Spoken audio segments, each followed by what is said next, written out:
You know what? If I were Boris Johnson, I'd be feeling pretty bewildered too, because for years, the British media gave him the easiest possible ride, laughed and giggled along with him, turned him into this amiable, ruffled hair, self-deprecating, Latin-quoting figure of fun. Our Boris. That was the kind of gist of it, wasn't it?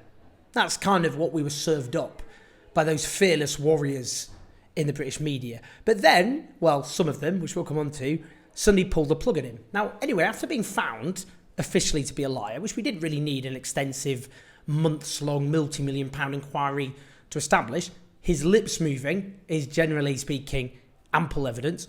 Johnson's defenders have been touring the airwaves, making themselves look like absolute blabbering clown shows. Now, the media haven't all abandoned him. I'll come on to that shortly.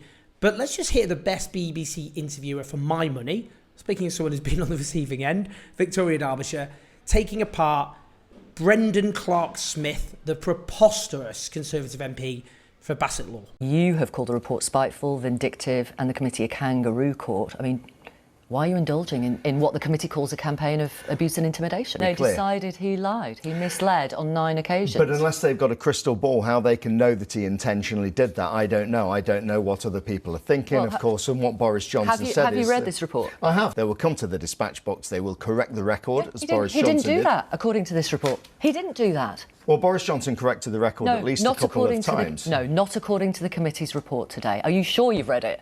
Well, which specific bit are we referring to that he didn't correct? They said he purported to come to the Commons and correct the statement. But they weren't satisfied. He had. That was another contempt. Mr. Johnson had multiple occasions to give evidence. He presented written evidence. He presented oral evidence. He had 250 grand of taxpayers' money to pay for his lawyers, even though he's earned £6 million since September. I mean, you're not saying he's a victim here, are you?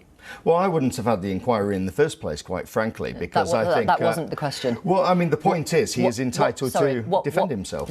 And he has. What was my question? He's resigned as an MP. He's already gone now. Yeah. So he's avoided democracy, actually. He's chosen not to put his case to you and your colleagues in the House on Monday, and he's chosen not to face voters in his own constituency. That's how much he likes democracy. And when he saw the report, he felt that that was not the case and it wouldn't be possible to actually do that. When the committee finds he deliberately misled, he decides, oh no, I think this is an unfair process. They've got a very difficult job to do on these committees. I have a lot of respect for people who do it. You're calling them a kangaroo court. Don't be disingenuous. Well, you don't have respect for them. You set this would pass the threshold. You're a member of the House of Commons. Parliament instructed the committee to do this. Boris Johnson set the Privileges Committee up. There is a debate and a vote on Monday on the report. You'll be voting against it. I certainly will, yes. Why don't you want to stand up for honesty and integrity in public life? Taking his parliamentary pass away from him as a former Prime Minister is quite unprecedented. Yeah, because he was a Prime Minister and he misled the House and the country. That's why they're suggesting a suspension of 90 days and removing the pass. It's all the more serious, the committee said, because he was the Prime Minister. I'm going to level with you. I don't think Brendan's read that report. Now, clearly, the report issued by a parliamentary committee with a majority of Tory MPs on it, including a raging hardcore right-wing Brexiteer, has Johnson completely and utterly banged to rights. There's a reason that he's not standing up in the House of Commons with a huge platform, which would be offered to him, tearing apart the report line by line, because deep down, even this deceitful charlatan knows he's been found banged to rights. The guy lied and lied and lied, as he's lied throughout his entire career and his life. And the only possible defence for Boris Johnson, which I'm going to offer up, is that he is so unbelievably deceitful that he doesn't even know where the boundary between truth and lies happens to be. He just says anything which he thinks advances his particular interest in any given moment, whether that's honest or not. But I do feel that holding Johnson to account after he's caused so much immense damage to the country and to all of us is a little bit, maybe late in the day, shall we put it that way. Might have been helpful before the bodies piled high, to borrow Johnson's own phraseology, before we ended up with the most damaging form of Brexit possible, before we had a collapsing National Health Service. I don't really get pernickety here, but maybe a little scrutiny before that could have been constructive. All I can say is, whoops.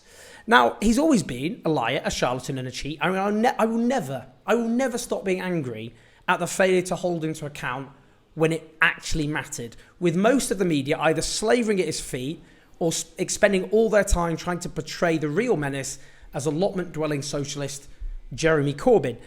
Just to give you a little flavour of this. Now, Philip Collins, not that one. No, not Phil Collins, who's actually contributed some bangers, if we're going to be honest. No, the former speechwriter to Tony Blair, and more relevantly, wrote Keir Starmer's 2021 Labour conference speech. He was a Times columnist for many years. Genuinely think the most self-regarding person I've ever met in the British media, which is quite a high bar to pass. Extraordinary character. Anyway, he tweeted out, just to calm down all those of you who seem to be a bit steamed up. Yes, Corbyn was worse than Johnson. This is consistent with Johnson being an egregious immoral liability. You see, it's not just right-wingers who preferred Johnson to some essentially Nordic-style social democracy, but self-described moderates, including many of the people running the current Labour Party. But if we're talking about the media's more general complicity in creating this monster, no sooner does Johnson leave Parliament in disgrace than the Daily Mail hires him as a columnist on a six-figure sum. It is going to be exactly what I think.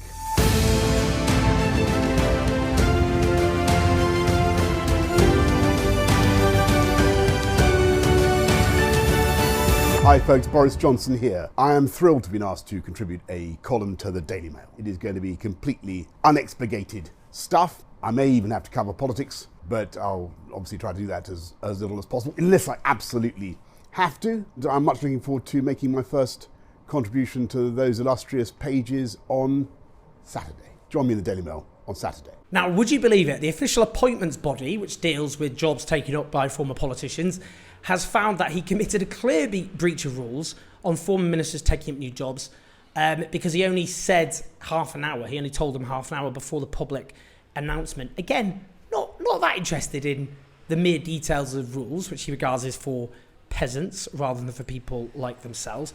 Now, the Daily Mail has been frothing itself silly about the downfall of their man.